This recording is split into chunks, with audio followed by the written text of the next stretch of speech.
Estoy convencido de que hoy en día no existe un tema de mayor importancia para la Iglesia de Jesucristo como este tema de los esposos y padres. Quizá muchos de ustedes conocen por nombre al Dr. James Dobson. Él es probablemente el analista de la vida familiar más reconocido en los Estados Unidos. Tiene un programa de radio en unas 400 emisoras. Él me escribió hace un tiempo y me pidió permiso para citar algo que yo había dicho, y yo con mucho gusto le concedí el permiso. Lo que dije fue que el problema número uno de los Estados Unidos hoy son los hombres renegados. Yo no diría necesariamente lo mismo acerca de otras naciones, aunque me inclino a pensarlo. Los hombres que han renegado, sus dos responsabilidades primordiales son la de esposos y padres. Una de las cosas que me animó a impartir esta enseñanza es una profecía dada en una reunión a la que Ruth y yo asistimos poco después de casarnos. Creo que fue en abril de 1979, si bien lo recuerdo. La profecía era acerca de la vida familiar. Perdón, la conferencia era acerca de la vida familiar. Pero justo en medio de ella un joven pasó al frente, alguien desconocido para mí, no creo que antes lo haya conocido, y comunicó una profecía poderosa que fue como si Dios introdujera en la agenda de la conferencia su propio mensaje. En esta profecía, que parafrasearé sin dar detalles, Dios dijo que hasta ahora todas sus acciones contra la brujería no eran más que escaramuzas preparatorias. Pero en ese momento, en abril de 1979, él iba a declarar la guerra total contra la brujería. Y nosotros comprendimos que Dios nos estaba desafiando a involucrarnos en su guerra. No en nuestra guerra, sino en su guerra. Y luego añadió esto: la razón principal por la cual él ha declarado la guerra contra la brujería es porque tiene a millones de hombres cautivos a quienes Dios necesita en su ejército de los últimos tiempos. Desde entonces hemos visto en un sinnúmero de situaciones y circunstancias la confirmación más clara de este hecho. Así que estoy tratando un tema que está en el centro del corazón de Dios y, como he dicho, es uno de los problemas claves de nuestro tiempo. Ahora voy a hablar acerca de los esposos, pero para hablar acerca de los esposos tengo que sentar una base hablando acerca del matrimonio, porque solamente por medio del matrimonio un hombre se convierte en esposo, y a menos que entendamos el concepto básico bíblico del matrimonio, un hombre no puede tomar su lugar como esposo. Así que quiero establecer una base con las verdades fundamentales acerca del matrimonio. En primer lugar, y lo más importante, es que el matrimonio es un pacto. Hay dos pasajes principales en la Biblia que enseñan esto. Un pacto es la forma de compromiso más solemne y vinculante que se conoce en la Biblia. Es un principio en la Biblia de que ninguna relación duradera puede construirse sin un compromiso. La relación del creyente con Dios se basa en un pacto. La relación de los creyentes entre sí se basa en un pacto, y la relación de un esposo con su esposa se basa en un pacto. Estas son las tres relaciones más importantes y están disponibles para los seres humanos. En cada una de ellas, el pacto es fundamental. Proverbios 2, versículo 16. Y el tema es que si se presta atención a esta enseñanza, serás librado de la mujer extraña, de la ajena que halaga con sus palabras, la cual abandona al compañero de su juventud y se olvida del pacto de su Dios. De modo que la mujer que es infiel a su esposo está olvidando el pacto que hizo delante de Dios con ese hombre. Así que aún en el Antiguo Testamento el matrimonio es un pacto entre un hombre y una mujer, hecho en la presencia de Dios. Y luego, al final del Antiguo Testamento, el último libro, el del profeta Malaquías. Dios desafía e inculpa a Israel por sus fallas y sus delitos, a pesar del hecho de que son un pueblo muy religioso. Esto es lo que el Señor les dice en Malaquías capítulo 2. Y ellos se quejan porque Dios no contesta sus oraciones. Ellos dicen, oramos todo el tiempo, siempre estamos en el templo, Dios, tú no contestas nuestras oraciones. Dios dice, les diré una o dos razones por las cuales no contesto sus oraciones. He aquí, Malaquías 2:13. Y esta otra vez haréis cubrir el altar de Jehová de lágrimas, de llanto y de clamor. Así que no miraré más la ofrenda para aceptarla con gusto de vuestra mano. Él dice, pueden traer todos los sacrificios que quieran, pero no los recibiré. Pueden tratar de clamar, llorar delante de mí, pero yo no voy a contestar sus oraciones. ¿Por qué dice esto? Mas diréis, porque Jehová ha testiguado entre ti y la mujer de tu juventud, contra la cual has sido desleal, siendo ella tu compañera y la mujer de tu pacto. Así que Dios dice a los hombres que profesan religión, no importa cuánto ores, cuánto vayas a la iglesia, si no eres fiel a tu compromiso de pacto con tu esposa, yo no escucharé tus oraciones. No te prestaré atención en absoluto. Y él declara que esos hombres son quebrantadores del pacto. Como ve, tanto en el caso de la mujer como del hombre, la infidelidad del pacto matrimonial es el quebrantamiento de un pacto. Por eso, el adulterio es un pecado mucho más serio que la fornicación.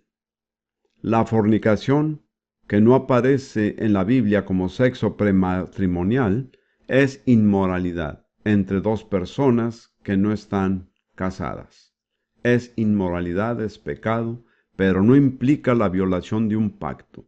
En cambio, el adulterio es inmoralidad que implica la violación de un pacto, y por eso el adulterio es más grave que la fornicación. El pacto es uno de los secretos de Dios.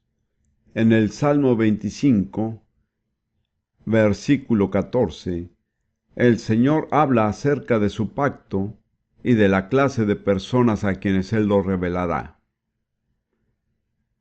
Nadie puede entender el pacto en el sentido bíblico salvo por revelación. Solo Dios puede hacernos entender por medio de las Escrituras lo que es un pacto. Pero en el Salmo 25, versículo 14, el salmista dice, la comunión íntima de Jehová es con los que le temen, y a ellos hará conocer su pacto. Así que el pacto de Dios es un secreto, pero Él lo revelará. ¿A quiénes? A los que le temen. Los que temen a Dios son quienes pueden comprender y entrar en un pacto. Y luego en Efesios 5, 32, Pablo, hablando acerca del matrimonio y haciendo un paralelo entre este y la relación entre Cristo y la Iglesia, dice esto: grande es este misterio, el matrimonio. Ahora bien, un misterio en el lenguaje del Nuevo Testamento no era algo que fuera imposible conocer, porque en esos días ellos tenían religiones misteriosas. Eran religiones que ofrecían ciertos secretos a sus iniciados, pero si no era un iniciado, no podía conocer los secretos. Por ende, el matrimonio es un secreto que solo puede conocer cuando se ha iniciado en él. Y Dios ofrece iniciación a aquellos que le temen. Quisiera decir a los que no están casados y que estén aquí, que pueden leer todos los libros y escuchar todos los audios, pero hay algo que nunca sabrán acerca del matrimonio hasta que se casen. Realmente es un misterio. Es un buen misterio. Ahora estudiemos brevemente los principios del pacto que se aplican a todos los pactos de la Biblia. Salmo 50, versículo 5. Salmo 50. Tenemos que leer el versículo 4 también. Es Dios que habla al mundo, a la tierra. Esto dice: el Señor convocará a los cielos de arriba y a la tierra para juzgar a su pueblo. Y luego dice lo siguiente: juntadme mis santos, los que hicieron conmigo pacto con sacrificio. Entonces, ¿quiénes son los santos de Dios? Sus santos. La palabra hebrea, por cierto, es Hasid. Probablemente han oído acerca de judaísmo hasídico, de ahí se origina. Un Hasid es alguien que declara estar completamente consagrado a Dios. Así que, ¿a quiénes llama Dios sus Hasids? A sus santos. ¿Cuál es el requisito? Aquellos que han hecho un pacto con Él sobre la base de un sacrificio. Sin sacrificio no hay pacto. Cada pacto tiene que basarse en un sacrificio. Y la palabra hebrea para hacer un pacto no es hacer sino cortar. Esto sugiere un cuchillo afilado y derramamiento de sangre. De hecho, si sigue la enseñanza acerca del pacto en la Biblia, descubrirá que no hay un pacto sin sacrificio y no hay sacrificio sin derramamiento de sangre. Cada pacto demanda la entrega de una vida. En Hebreos 9, 16 y 17, el autor de Hebreos trata esta verdad y dice: debe saber que hay una palabra en la Biblia que puede traducirse pacto o testamento, pero es la misma palabra. Cuando encuentra la palabra testamento en el Nuevo Testamento, es el nuevo pacto, ¿lo comprende? Por cierto, tenga en mente que toda la revelación de Dios nos es dada en forma de dos pactos, el antiguo y el nuevo pacto. Esto demuestra cuán importante es un pacto. Pero cada vez que lee la palabra testamento en el Nuevo Testamento, debe entender que es la palabra para pacto. Como ve, para nosotros un testamento es algo que solo entra en vigencia cuando una persona muere. No obstante, nosotros no pensamos así respecto a un pacto. Pero lo que el autor de Hebreos dice: un pacto no entra en vigor hasta que ha habido una muerte. Un pacto solo entra en vigencia mediante la muerte. Así pues, esto es lo que dice en Hebreos 9, 16 y 17. Y existe al menos una versión moderna que usa la palabra pacto. No recuerdo cuál es. Porque donde hay testamento, es necesario que intervenga muerte del testador. Porque el testamento con la muerte se confirma, pues no es válido en tanto que el testador vive. De modo que cuando usted hace un pacto, en realidad está firmando su propia garantía de muerte. ¿Lo ve? Es un asunto muy serio. Ahora, ya hemos visto que el matrimonio es un pacto, de modo que debe haber un sacrificio. Para los que creemos en el Señor Jesucristo, el sacrificio ya se ha hecho. Es el sacrificio de Jesús en la cruz. Recordemos un momento a la historia de Abraham en Génesis 15, donde leemos lo que dijo Abraham al Señor en el versículo 8. ¿En qué conoceré que la he de heredar? Aquí se refiere a la tierra que Dios le ha prometido. La pregunta es: ¿cómo sabré? ¿De qué forma le respondió Dios? Hizo un pacto con él. En otras palabras, el compromiso supremo de Dios en cualquier aspecto es un pacto. Cuando Dios ha hecho un pacto, no hay nada más que pueda hacer. Es su compromiso absoluto. No leeremos los detalles, pero al hacer este pacto, Dios mandó a Abraham a hacer algo que era la costumbre de esa época en el Medio Oriente: ofrecer ciertos animales como sacrificio, porque sin sacrificio no puede haber pacto. Entonces, él mató los animales partió por la mitad sus cuerpos, puso cada mitad una frente de la otra, y luego la manera aceptable de entrar en un pacto era que las dos partes involucradas en el pacto pasaran por entre los pedazos del sacrificio. Aquí vemos que Abraham entró en un pacto con Dios. Siempre es una bendición para mí pensar que el Dios Todopoderoso pudiera tener una relación tan cercana con un hombre. Abraham entró en un pacto con Dios pasando por entre los sacrificios divididos. Luego dice al final del capítulo: y sucedió que puesto el sol y ya oscurecido, se veía un horno humeando y una antorcha de fuego que pasaba entre los animales divididos. Ese fue Dios mismo que entró en un pacto con Abraham.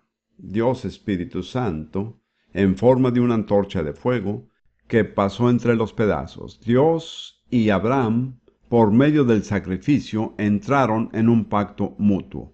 ¿Qué significa pasar entre el sacrificio? Esto significa que cuando alguien ha pasado por entre el sacrificio y mira esos cadáveres, dice: esa muerte es mi muerte. De ahora en adelante, muero a mí mismo y vivo para aquel con quien yo estoy en pacto. Así, Abraham renunció a su vida para vivir en pacto con Dios, pero tenga presente que Dios renunció a su vida para vivir en pacto con Abraham. Ahora, puesto que estaban en un pacto mutuo, cada uno podía reclamar cualquier cosa que le perteneciera al otro, ¿entiende? Así, pues, más adelante, conforme a este pacto, el Señor dijo a Abraham: quiero a tu hijo Isaac, tu único hijo, al que amas, ofrécemelo como sacrificio. Abraham era un hombre que guardaba el pacto. No discutió, no tardó. Está bien, Dios, aquí estoy, iré a ese lugar, ofreceré el sacrificio. Bueno, ya conocen la historia. En el último instante, cuando Abraham tenía su mano levantada para clavar el cuchillo en el cuerpo de su hijo, el Señor le habló y le dijo: muy bien, Abraham, no tienes que hacerlo. Ahora sé que temes a Dios, porque no me has negado a tu hijo. Eso es un pacto. Pero ahí no termina la historia, porque unos 2000 años después, ¿qué sucedió? El Señor dijo: tú y tus descendientes necesitan un sacrificio. Solo hay una persona que puede hacer ese sacrificio, es mi hijo. Tú me ofreciste tu hijo, ahora yo te ofrezco mi hijo. Y a la luz de esto, como ve, la historia es la manifestación de los pactos de Dios con su pueblo. Es imposible dar suficiente importancia al pacto. Al pacto se entra mediante un sacrificio que es la entrega de una vida. Ahora, aplique esto al matrimonio. Cuando un hombre y una mujer cristianos se casan, se presentan mediante el sacrificio de Jesús en la cruz.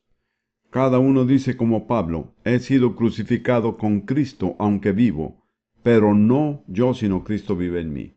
Así, después de pasar por el sacrificio de Jesús, cada uno se vuelve y mira el sacrificio. El esposo dice: cuando pasé por ese sacrificio he muerto, he entregado mi vida. Ahora vivo mi vida en mi pareja. Ella es la expresión de mi vida. Y la esposa hace lo mismo: cuando pasé por ese sacrificio he muerto. Ya no vivo para mí misma. Vivo para aquel con quien tengo un pacto. Cada uno entregó su vida por el otro. Esa es la base del matrimonio cristiano. Y es la única base sobre la cual el matrimonio puede verdaderamente funcionar. Es totalmente contrario a la actitud de las personas hoy día. Por eso, tantos matrimonios que se desintegran. La mayoría de las personas llegan al matrimonio con la actitud: ¿qué voy a ganar con esto? Y eso no funciona. La actitud bíblica es: ¿qué voy a dar? Y eso funciona. Quizá debería detenerme un momento y decir que, si bien es cierto que no soy un experto, tengo una buena trayectoria. Estuve casado con mi primera esposa, quien está ahora con el Señor, durante 30 años. Juntos levantamos una familia de 9 hijas adoptivas. Nuestro matrimonio no fue perfecto, pero fue feliz, exitoso y fue fructífero. Fue sometido a tremendas presiones. En los primeros 2 años soportamos el conflicto que desencadenó la creación del Estado de Israel. En 2 ocasiones tuvimos que huir de nuestra casa en medio de la noche para salvar nuestras vidas. No fue una forma fácil de empezar un matrimonio. Pero permanecimos juntos y Dios nos usó y le servimos. Y Dios nos hizo una bendición para muchas personas. Después de que mi primera esposa fue llevada a su hogar, 3 años más tarde, me casé con mi esposa actual Ruth, a quien ustedes ven aquí. Hemos estado casados más de 10 años y nuestro matrimonio ha sido extraordinariamente feliz y exitoso. Y por medio de nuestro matrimonio, Dios ha creado un ministerio que actualmente alcanza gran parte del planeta con la palabra de Dios. Así que al menos yo no le estoy ofreciendo una teoría cuando hablo acerca del matrimonio. No existe un esposo perfecto. Tal vez existe una esposa perfecta, no lo sé.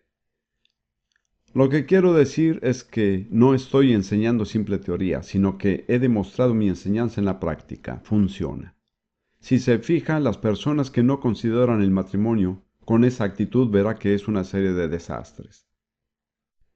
Ninguna generación en la historia ha tenido tantos matrimonios y hogares infelices y deshechos como la nuestra. La razón es una actitud equivocada. ¿Qué puedo ganar? En lugar de ¿qué puedo dar? ¿Sabe lo que dijo Jesús? Es más bienaventurado que dar que recibir. Eso es la verdad del matrimonio. El que da es quien recibe completa bendición. Ahora, ¿cuál es el propósito final del matrimonio? Volvamos a Génesis 2, versículo 24. Permítame señalar que el matrimonio se originó en la mente de Dios. Adán no inventó el matrimonio, ni siquiera sabía lo que era el matrimonio. Él ni siquiera sabía que necesitaba esposa. Todo fue planeado por Dios. Todas las reglas fueron establecidas por Dios y el propósito final de este fue establecido por Dios. El matrimonio, según la Biblia, es totalmente divino en su origen. No es un contrato social humano, es una ordenanza divina. El propósito de él es la unidad. Y de nuevo encontramos el mismo hecho bíblico. Si estudia la Biblia, solo hay una base para la humanidad entre hombres y mujeres, o entre la humanidad, y es el pacto. Sin pacto, no hay unidad real y duradera. Y esto es lo que Dios dijo acerca del matrimonio en Génesis 2:24. Por tanto, dejará el hombre a su padre y a su madre, y se unirá a su mujer, y serán una sola carne. El propósito es la unidad. Eso dice la palabra. Dejará el hombre a su padre y a su madre, y se unirá a su mujer. Eso me gusta. Como ve, la clave del matrimonio son 2 palabras: dejar y unirse. Si usted no deja, no puede unirse.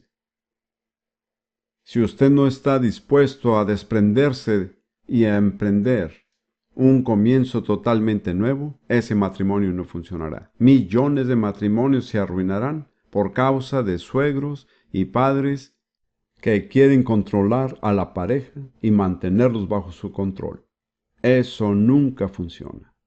Padres, no se entrometan en el matrimonio de sus hijos, ¿de acuerdo? Porque no van a ayudar. Puede que no esté bien, pero ustedes lo pondrán peor. Hay que dejar y unirse.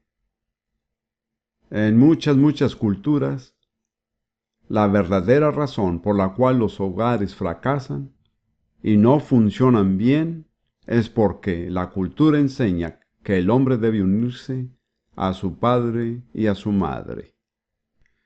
Hay una lealtad que se interpone entre él y su lealtad a su esposa. Quiero señalarle que el matrimonio no es un asunto de costumbres sociales o cultura. Hay muchas cosas que lo son y la Biblia da lugar a ellas, pero toda la enseñanza bíblica acerca del matrimonio y el hogar se basa en dos cosas: la relación eterna en la Trinidad entre el Padre y el Hijo, y el propósito de Dios en la creación. Estos nunca cambian, no importa cuál sea la cultura, la nacionalidad o el lenguaje. El propósito de Dios no cambia. Como ve, muchas personas tienen la idea de que el matrimonio es un experimento. Eso es totalmente erróneo. Es un compromiso. Y no se puede hacer un experimento con un compromiso, ¿lo comprende? Cuando ustedes hacen un compromiso, el compromiso que hace libera la gracia que necesita. Pero si no hace el compromiso, no puede reclamar la gracia. Es fe. Pero sin fe, ¿qué? Es imposible agradar a Dios. Como ve, no hay otra base aparte de la fe. Es un riesgo. Casarse es un verdadero riesgo. Le seré sincero. Si no está preparado para asumir ese riesgo, es mejor que no se case. Es un riesgo de fe. Quisiera decir algo más. Esta no es una norma para todos. Pero yo nunca escogí a mi esposa. En cada uno de mis matrimonios Dios me mostró clara, específica y sobrenaturalmente con quién debía casarme. Me alegra que lo haya hecho porque Dios sabe que yo no soy muy bueno para juzgar. Soy hábil con lo abstracto y los conceptos, pero cuando se trata de personas soy engañado fácilmente. Pero Dios no me permitió ser engañado. Él tomó la decisión por mí. Le diré algo más que es totalmente personal. En ningún otro lugar he encontrado una esposa sino en Jerusalén. Bien, ahora, consideremos lo que está implícito en lo que he enseñado. Lo que quiero decir en esencia es esto: el éxito del esposo se revela en su esposa. El éxito de la esposa es evidencia en su esposo. Escuché acerca de un ministro experimentado a quien le preguntaron qué pensaba de cierto cristiano. ¿Es un buen cristiano? Y él respondió: no lo sé, no se lo puedo decir aún, no he conocido a su esposa. Esa es una respuesta muy sabia. Miremos nada más dos declaraciones. En primer lugar, acerca de la esposa. En 1 Corintios 11, versículo 7. Versículo 7. Dejemos el tema de cubrirse la cabeza para la próxima reunión. Es bueno, pero dejemos eso por ahora. Porque el varón no debe cubrirse la cabeza, pues es imagen y gloria de Dios, pero la mujer es gloria del varón. Es decir, la esposa es la gloria del esposo. Tiene que entender en griego, en hebreo, en alemán y otros idiomas, la misma palabra significa hombre y esposo, y su mujer y esposa. De modo que tendrá que decidir cuál traducción en español es la más apropiada, pero incluye ambos términos. Así que la esposa es la gloria del esposo. Si quieres saber, y esta es una declaración muy exhaustiva, si quieres saber si soy un buen esposo, no se fije en mí, sino en mi esposa. Así descubrirá qué tan exitoso soy como esposo. Permítame sugerirle una palabra clave que un esposo debe brindar a su esposa. Es seguridad. Hay un sinnúmero de mujeres inseguras porque hay un sinnúmero de esposos que no están haciendo su trabajo. Luego, mire la descripción de una mujer verdaderamente exitosa, conforme al estándar bíblico. En Proverbios 31 está la segunda mitad del último capítulo de Proverbios. Ella no es presidente de una compañía, sino una esposa y madre sumamente exitosa. Y déjeme decirle que se requiere más agallas y carácter para ser una esposa y madre exitosa que para ser presidente de la compañía más importante. Es un trabajo más difícil. No vamos a leerlo todo, pero dice: mujer virtuosa, ¿quién la hallará? No es una buena traducción. En hebreo es Eshed Hial. Hial significa fortaleza, éxito, poder. Una mujer realmente exitosa, ¿quién la hallará? Eso quiere decir. Y luego El autor dice, su estima sobrepasa las piedras preciosas. Esposos, ¿por qué no se ganan una buena calificación de su esposa y dicen amén a esto? Su estima sobrepasa a las piedras preciosas. ¿No lo escuché? Muy bien. Unos pocos amenes. Bien. Eso se le devolverá como bendición, créame. Conseguirá un platillo especial para la cena. Bien, solo quiero señalar que esta descripción de la mujer exitosa comienza, se centra y concluye con el esposo. ¿Cuál es la evidencia primordial del éxito de ella? Su esposo. Mire el versículo 11. El corazón de su marido está en ella confiado. Versículo 23. Su marido es conocido en las puertas cuando se sienta con los ancianos de la tierra. Esa es la posición de honra, distinción, dignidad, éxito. Pero él está allí porque es el esposo de ella. Es la contribución de ella lo que le ha elevado en esa posición. Y luego, al final, en el versículo 28, se levantan sus hijos y la llaman bienaventurada y su marido también la alaba. Permítanme decir algo a los esposos y a mí mismo. Vale la pena alabar a su esposa. Créame. ¿Cuántos de ustedes se asombrarán por lo mucho que una esposa anhela ser alabada? En realidad no puede pagarle por lo que hace. No hay manera de pagar a una buena esposa. Pero puede alabarla. Es decir, en un sentido, es una ganga. Piensa en lo que gana. Lo digo sinceramente, y digo lo mismo para mí porque mi tendencia es menospreciar a las personas. Es decir, me interesan los resultados, las personas están ahí y si se logran los resultados, alabado sea Dios. Pero Dios me ha enseñado a no menospreciar a las personas, porque eso no paga. No solo es cierto respecto a las esposas, sino con todos los que trabajan con nosotros, no los menosprecie. Ahora consideremos brevemente las responsabilidades del esposo en esta relación. Yo sugiero 5. ¿Cuál es la primera, esposos? Amar, eso es. Esto no es una opción, no es una recomendación, es un mandato. Mire Efesios 5, versículo 25. Efesios 5, 25. Maridos, amad a vuestras mujeres. Como vemos, si usted no ama a su esposa es desobediente a las Escrituras. ¿Cuánto? Así como Cristo amó a la iglesia y se entregó a sí mismo por ella. Note que la clase de amor es un amor que se entrega, no un amor que toma, sino que da. La segunda responsabilidad es ser cabeza. 1 Corintios 11, 3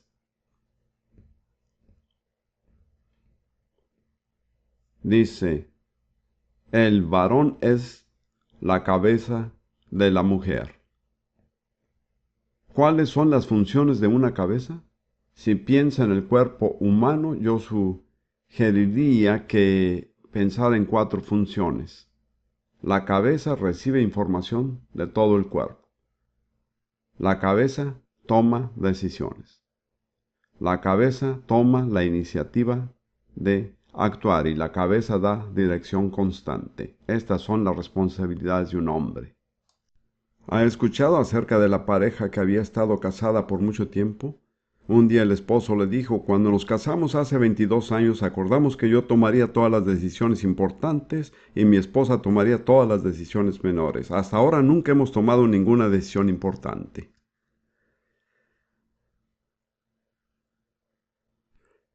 La tercera responsabilidad es proveer. 1 Timoteo 5:8.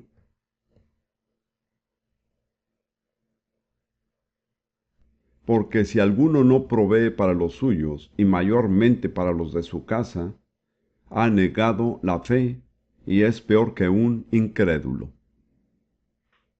Debo decir que hay predicadores que no proveen para sus propios hogares, que andan predicando por ahí.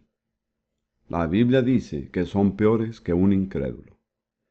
Hace unos buenos años estaba en un lugar y otro ministro hizo un comentario casual. Él dijo: el experto es el hombre que está lejos de casa con un maletín. En esa época yo viajaba mucho por los Estados Unidos y predicaba. Eso atravesó mi corazón como una flecha. Pensé, eso me describe a mí, el hombre capaz de hacer funcionar todas las cosas excepto su casa. Hay muchos predicadores que son así. No lo digo como crítica, sino como un hecho. Son exitosos en el territorio ajeno, pero no en sus propios hogares.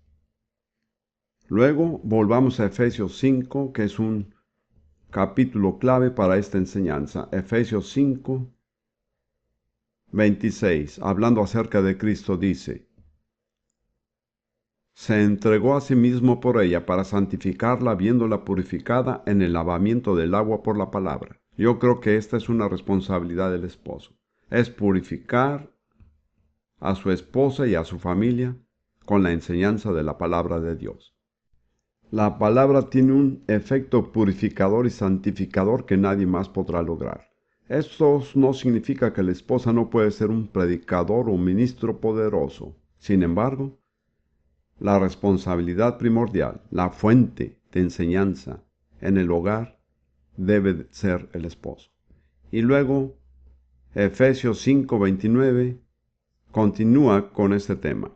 Porque nadie aborreció jamás a su propia carne, sino que la sustenta y la cuida, como también Cristo a la iglesia. Los esposos tienen la responsabilidad de sustentar y cuidar a sus esposas. Ahora, a veces avergüenzo a mi esposa porque digo cosas que quizá ella piensa que yo no debería decir. Ella ni siquiera sabe esto, pero yo siento que Dios quiere que lo diga. Estaba en una reunión hace poco, hace más de un año, y se impartía un mensaje excelente. Ni siquiera recuerdo quién era el predicador. Luego hubo un momento de silencio antes de la comunión. Él dijo: ¿qué les parece si cada uno le pregunta a Dios si Él tiene algo que decirle? Bueno, yo soy un poco cauteloso con eso, porque si Dios dice algo yo no quiero pasarlo por alto, ¿comprende? Pensé, mejor no pregunto, pero en todo caso lo hice. Recibí una respuesta muy simple: sé más amable con tu esposa. ¿Lo ve? Nunca se puede ser demasiado amable con la esposa. Yo no creo que sea duro, pero me di cuenta de que había áreas en las cuales no era sensible. No estaba apreciando las necesidades de mi esposa. Habíamos pasado un tiempo muy difícil. Ruth había estado gravemente enferma y habíamos luchado y peleado por su salud. Cuando ella se enfermó, tuve que decirme a mí mismo: hermano Prince, no parece que esté siendo un esposo muy exitoso. He tratado de aprender mis lecciones a raíz de esto. Ambos hemos aprendido mucho. Así que no hay esposos perfectos, hermanos. Los predicadores tampoco son esposos perfectos. De hecho, a veces son los peores, a decir la verdad. Está bien, ahora pasemos a las responsabilidades de las esposas. En primer lugar, ¿por qué le fue dada una esposa al hombre? Volvamos a Génesis 2:18. Y dijo Jehová Dios en Génesis 2:18: no es bueno que el hombre esté solo, le haré ayuda idónea para él. Se puede pasar horas comentando este pasaje porque el lenguaje en hebreo es muy difícil de traducir con precisión, pero no hablemos de eso. Le haré ayuda. ¿Cuál fue el propósito principal de Dios al darle una esposa a Adán? Fue darle una. ¿Qué dijeron? ¿Qué dijeron, damas? No las escuché. Muy bien. Ahora, muchas personas hoy piensan: si soy ayuda, soy inferior. Eso es absurdo. Nadie es superior ni inferior en el cuerpo de Cristo. Cada uno tenemos un lugar y una función. Y lo que Dios nos pide es ser fieles al lugar y a la función particular que nos ha asignado. Gracias a Dios que cada una de mis esposas ha sido una ayuda maravillosa. Nunca hubiera logrado lo que he logrado sin cada una de mis esposas. La siguiente obligación es algo que apunta directamente a la garganta de la mujer moderna, pero esto es someterse. Miremos a Efesios 5:22. Las casadas estén sujetas a sus propios maridos como al Señor. Ahora conozco a muchos predicadores que saben todo acerca de las Escrituras, pero muchos ignoran el versículo anterior que dice: someteos unos a otros en el temor de Dios. La sumisión primordial en el cuerpo de Cristo es los unos a los otros. Cada creyente debe someterse a cada creyente. Una vez aclarado esto, no hay problemas de tiranía en el hogar. Pero en las relaciones hogareñas, la esposa debe someterse a su esposo. Quizá diga que Pedro era un hombre casado y que simplemente tenía un interés personal, pero Pablo, que no era casado, dijo exactamente lo mismo. Y ambos empiezan siempre con la responsabilidad de la esposa. ¿Sabe por qué? Porque si la esposa no cumple su responsabilidad, es casi imposible para que el esposo cumpla la suya. La esposa tiene la llave para abrir o cerrar la puerta para que el esposo cumpla con su papel. Quisiera hablar de mi primera esposa, a quien algunos de ustedes conocieron. Ella estuvo aquí al menos una o dos veces para el ministerio. Ella era danesa y era mucho mayor que yo. Cuando yo me casé con ella, ella era una misionera muy experimentada y exitosa que había logrado algo que nadie había logrado hasta entonces. Ella era una persona muy inteligente y una oradora talentosa. Si hubiera querido dominarme, no habría tenido problema en lograrlo. Pero le doy el crédito de que ella se hizo a un lado y permitió a este joven inexperto entrar y ser cabeza del hogar. Y ella debió sufrir mucho con algunas cosas que hice. Recuerde que yo nunca tuve hermanos ni hermanas y de repente me encontré siendo la cabeza de un hogar de 9 niñas.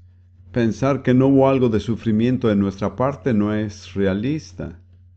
Pero lo que estoy diciendo es que Lidia se hizo a un lado y me dejó tomar mi lugar. Yo nunca hubiera podido tomarlo si ella se hubiera aferrado a su posición. Nunca hubiera podido ser lo que soy ahora si no hubiera sido por lo que hizo Lidia. Así que lo que sea que soy, se lo debo en gran medida a Lidia. La tercera responsabilidad de una esposa es, debo decir, apoyar o sostener. Dios ha creado el cuerpo de tal modo que la cabeza no se sostenga sola. ¿Se había dado cuenta de eso? De modo que si el hombre es la cabeza, el cuerpo lo tiene que sostener.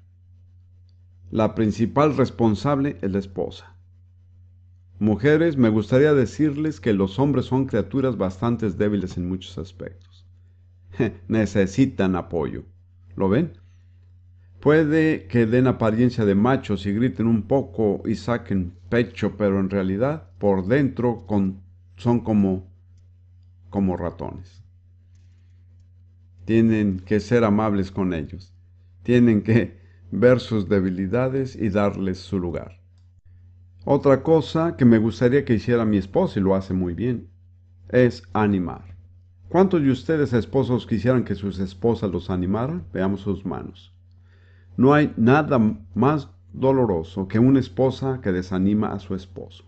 Él es un predicador y acaba de predicar un pésimo sermón y ha recibido una mala respuesta. Se va a su casa y su esposa dice: ese fue un sermón terrible. Es decir, no hay nada más que hacer. Es un gusano. Pero si ella dice: bueno, ese no fue uno de tus mejores sermones, pero lo disfruté. Entonces él empieza a sentir: bueno, tal vez hay esperanza, tal vez a pesar de todo soy capaz. ¿Lo ve? Y recuerde que el título del Espíritu Santo es animador. Esa palabra que se traduce consolador se traduce mejor como animador. Así que cuando anima a su esposo está cumpliendo el papel del Espíritu Santo en esta situación. Y luego, para terminar, siento que la responsabilidad de una esposa es interceder por su esposo. Esposas, no pasen tanto tiempo preocupándose por sus esposos, criticándolos, señalándoles sus faltas. Póngase de rodillas, empiecen a dar gracias a Dios por ellos y ore por ellos. Ustedes serán las que cosechen los beneficios. Ruth y yo Nos hemos asociado con dos parejas a lo largo de los años. Y en cada caso existían serias debilidades y problemas en la vida del esposo. Pero esas dos esposas se pusieron de acuerdo en interceder cada mañana por sus esposos. Y lo hicieron fielmente durante varios años. Hoy, cada esposo es un éxito. Uno es un ministro exitoso. El otro tiene éxito en el mundo secular. Pero nunca hubieran logrado convertirse en lo que son sin la intercesión fiel y persistente de sus esposas. Ahora déjeme señalar que el hogar es un modelo de la iglesia. Creo que esto encierra conclusiones importantes porque no creo que realmente la iglesia sea más fuerte que los hogares o las familias que la integran. Busque por un momento 1 Timoteo 3,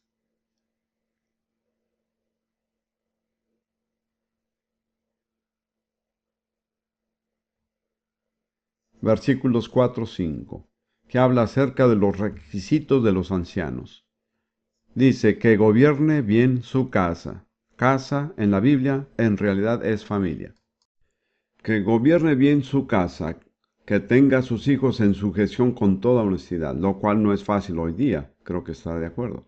Pues el que no sabe gobernar su propia casa, ¿cómo cuidará de la iglesia de Dios? Entonces hay un paralelo muy cercano entre los atributos que se necesitan para gobernar una familia y los atributos necesarios para gobernar la congregación de Dios, la iglesia.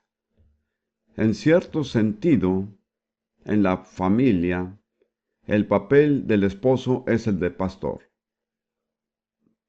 El papel de la esposa ya hemos visto que es el de ayuda. ¿Cuál es la palabra teológica o eclesiástica para ayuda? Diácono. Eso es lo que significa la palabra diácono, una ayuda. Así que el esposo es el anciano, la esposa es la diácona o diaconisa, y los hijos son el rebaño o la congregación. Job habla del hombre que manda a sus hijos como un rebaño. Allí está en miniatura la iglesia en sus tres elementos: los ancianos o pastores, los diáconos o ayudantes y la congregación.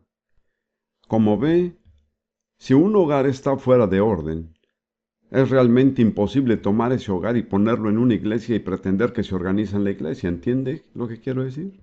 Una iglesia en realidad no puede estar más ordenada que las familias que la componen. Hay ciertos requisitos en esa declaración, pero en muchos sentidos, creo que los líderes en las iglesias no logran apreciar cuán esencial es tener hogares en orden si desean tener una iglesia en orden. Ahora quiero señalar dos aplicaciones que me parecen emocionantes respecto a lo que he enseñado. En primer lugar, volvamos al propósito original de Dios al crear al hombre y la mujer. Volvamos a Génesis capítulo 1, versículos 27 y 28. Génesis 1, 27 y 28. Y creó Dios al hombre a su imagen. A imagen de Dios lo creó. Varón y hembra los creó. Primero está él en singular. Luego está ellos en plural. Varón y hembra los creó. Y luego Dios les habló a los dos juntos, no al hombre por su lado. Y él dice, y los bendijo Dios, y les dijo, fructificad y multiplicaos, llenad la tierra y sojuzgadla y señoread. Detengámonos aquí.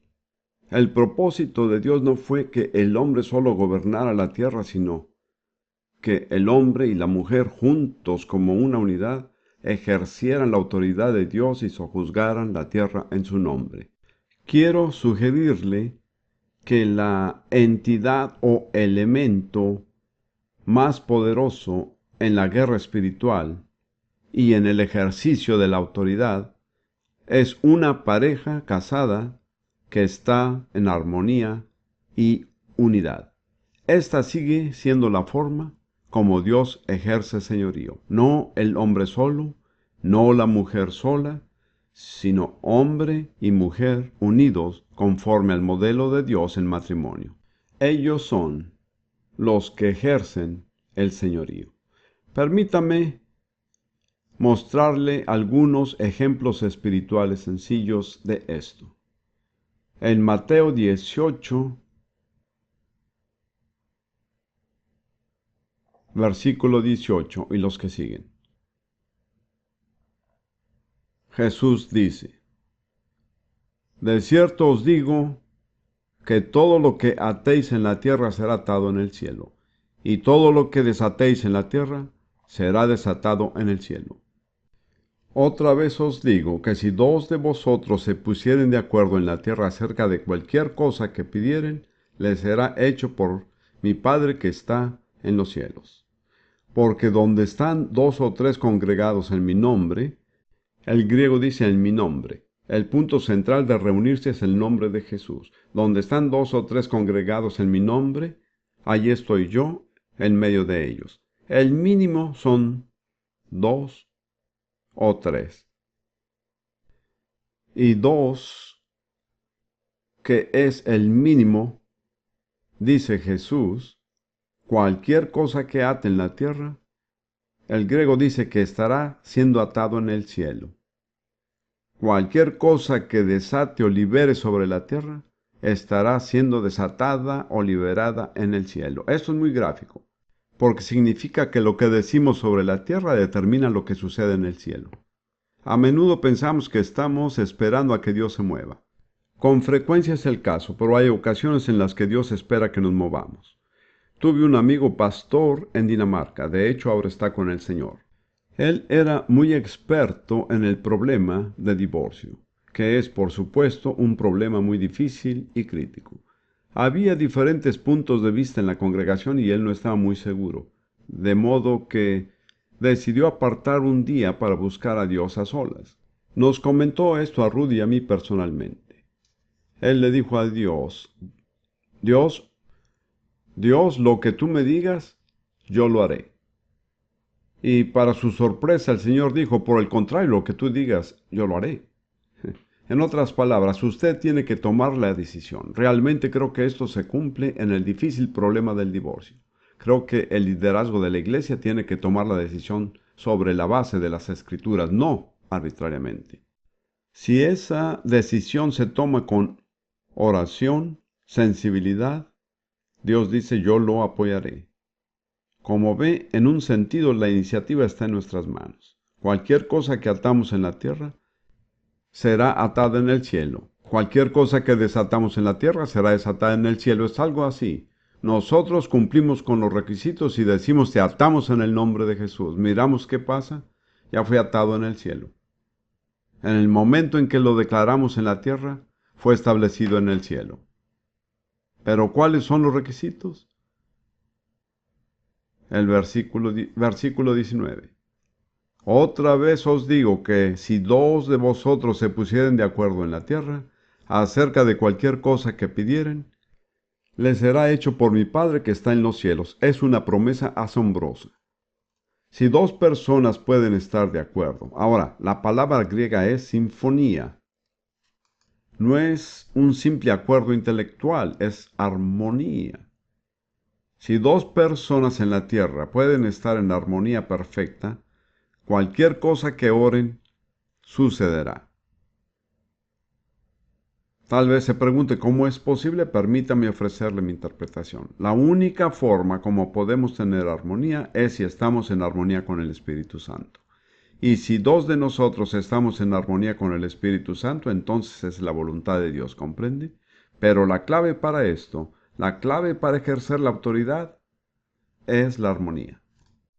Ahora, algunos de ustedes que son parejas casadas entenderán por qué hay tanta oposición para que se establezca una verdadera armonía. Yo no soy músico, pero sé que hay músicos aquí. Pero no hay algo peor que la música que no está en armonía. ¿No le parece? Es fastidiosa. ¿Qué decir de los matrimonios que no están en armonía? ¿Cómo suenan delante de Dios? ¿Cumplen el propósito de Dios? No. Dios es un músico. Él dice: yo soy muy sensible. Si puedo lograr que dos personas estén en verdadera armonía, cualquier cosa que oren se cumplirá. Aquí vemos, según entiendo, el corazón de la autoridad espiritual. Y está realmente en las parejas casadas. Ahora, es cierto que otros pueden lograr la armonía además de las parejas casadas. Dos hombres pueden estar en armonía, dos mujeres pueden estar en armonía. Gracias a Dios por cada instancia en la que esto ocurre. Pero la forma más natural de relación en la que existe armonía es en una pareja de creyentes. Si un miembro de la pareja no es creyente, no es posible lograrlo de igual forma. Pero cuando ambos son creyentes, creyentes comprometidos, la autoridad más grande que podemos ejercer es estando en armonía. Cuesta mucho, hermanos y hermanas, mucho sacrificio, negación a sí mismo para lograr la armonía. No es fácil, porque la vieja naturaleza no busca la armonía. Ella siempre está en desacuerdo con todo, incluso consigo misma. Permítame darle otro pasaje. Amós 3, versículo 3. ¿Andarán dos juntos si no estuvieren de acuerdo? Así que, ¿cuál es la clave para andar juntos? Estar de acuerdo o estar en armonía. Y hay otro lado de esta realidad, y es muy sencillo. Perdóname por ser simplista.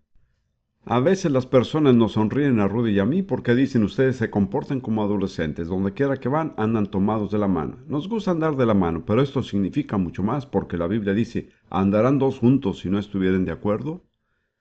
Y créanme, si no están de acuerdo no andarían juntos por mucho tiempo. Pero andar juntos les ayuda a estar de acuerdo.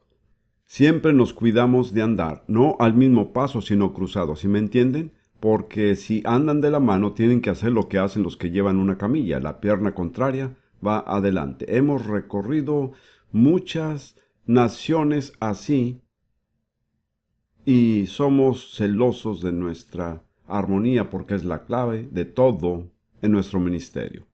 Un hermano muy querido, ya mayor, un siervo de Dios muy maduro y es solo un año más joven que yo.